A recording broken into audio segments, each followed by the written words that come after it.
वैसे तो हमारे देश में देवी देवताओं के काफी मंदिर बने हैं, लेकिन क्या आपने कभी सुना है किसी सैनिक का मंदिर?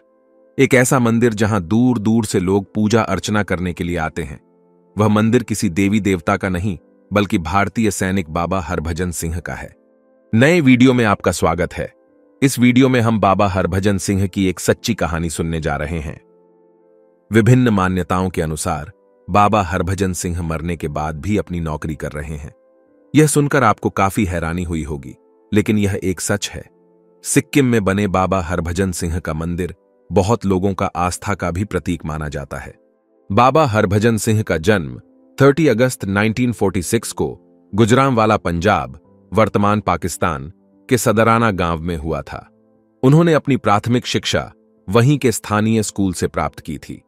मार्च 1955 में उन्होंने डीएवी हाई स्कूल, पट्टी से 10वीं की थी।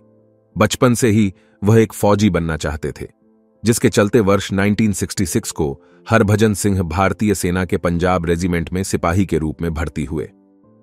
वर्ष 1956 में हरभजन सिंह पंजाब रेजिमेंट में भर्ती हुए, जिसके बाद उन्हें सिग्नल कोर में शामिल किया गया, जहां 30 जून 1965 को हरभजन सिंह को एक कमीशन का कार्यभार सौंपा गया, जिसके बाद उन्हें 14 राजपूत रेजिमेंट में तैनात किया गया।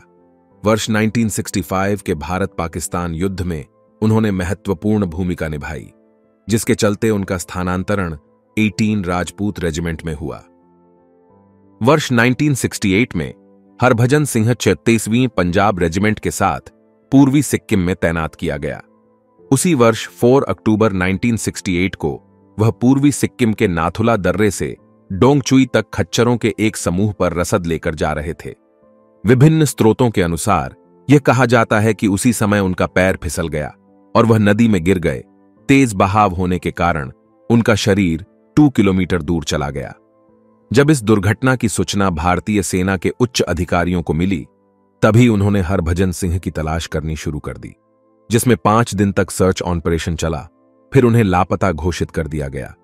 5वें दिन उनके एक साथी सिपाही प्रीतम सिंह को सपने में आकर हरभजन सिंह ने अपनी मृत्यु की जानकारी दी और बताया कि उनका शव कहां पर है। लेकिन सेना के अधिकारियों को अब भी विश्वास नहीं था कि प्रीतम सिंह के सपने में हरभजन सिंह आया और अपनी मृत्यु का कारण बताया।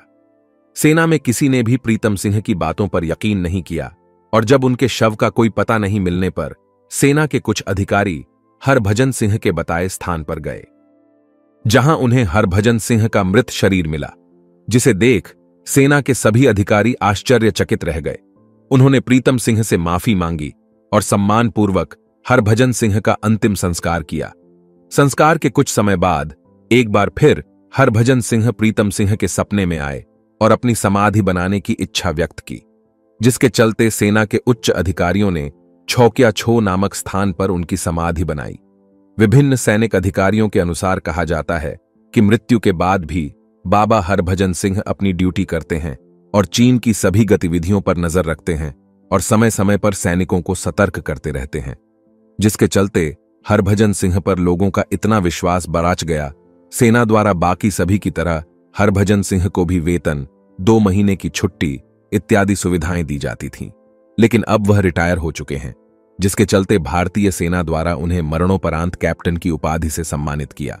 ऐसा कहा जाता है कि अन्य सैनिकों की तरह हरभजन सिंह को भी मरणोपरांत 2 महीने की छुट्टी दी जाती थी, जिसमें उनका सामान एक ट्रेन के माध्यम से उनके घर तक पहुंचाया जाता था, जिसके लिए टिकट भी बुक करवाई जाती है, और स्थानीय लोग उनके सामान को लेकर जुलूस के रूप में उन्हें रेलवे स्टेशन तक छोड़ने जाते हैं। बाबा हरभजन सिंह मंदिर में बाबा हरभजन सिंह के जूते और बाकी का सामान रखा गया है, जिसकी भारतीय सेना के जवान चौकीदारी करते हैं और उनके जूतों को प्रतिदिन पॉलिश भी करते हैं। वहां पर तैनात सिपाहियों का कहना है कि रोज उनके जूतों पर कीचड़ लगा हुआ होता है और उनके बिस्तर पर सलवटें पर दिखाई पड़ती हैं। भारतीय सेना के अलावा चीन की सेना का भी मानना है कि उन्होंने रात के समय बाबा हरभजन सिंह को घोड़े पर सवार होकर गश्त लगाते हुए देखा है। सूत्रों के मुताबिक बाबा हरभजन सिंह अशरीर भारतीय सेना की सेवा करते आ रहे हैं और इसी के मद्देनजर बाबा हरभजन सिंह को मृत्युपरांत अशरीर भारतीय सेना की सेवा में रखा गया। यही नहीं, उनकी याद में भारतीय सेना द्वारा एक मंदिर का निर्माण करवाया गया। यह भी कहा जाता है कि यहां रखे पानी की बोतल में चमत्कारिक गुण आ जाते हैं और इसका 21 दिन तक सेवन करने से श्रद्धालु अपने रोगों से छुटकारा पाते हैं। बताया जाता है कि नाथुला में जब भी भारत और चीन के बीच फ्लैग मीटिंग होती है तो चीनी सेना बाबा हरभजन के लिए एक अलग से कुर्सी लगाते हैं। बाबा हरभजन सिंह के जीवन पर आधारित एक लघु फिल्म प्लस माइनस बनाई गई, जिसमें बहुचर्चित यूट्यूबर भुवन बाम व बॉलीवुड अभिनेत्री दिव्या दत्ता ने कार्य किया है। यदि आप भारतीय हैं और भारतीय सेना से प्यार करते हैं तो वीडियो को लाइक करें और हमारे चैनल को सब्सक्राइब करें और अपने दोस्तों के साथ शेयर करना ना भूलें। अधिक कहानियों और अपडेट के लिए हमारे ब्लॉग स्पॉट पर जाएं और हमें इंस्टाग्राम पर फॉलो करें। जय हिंद।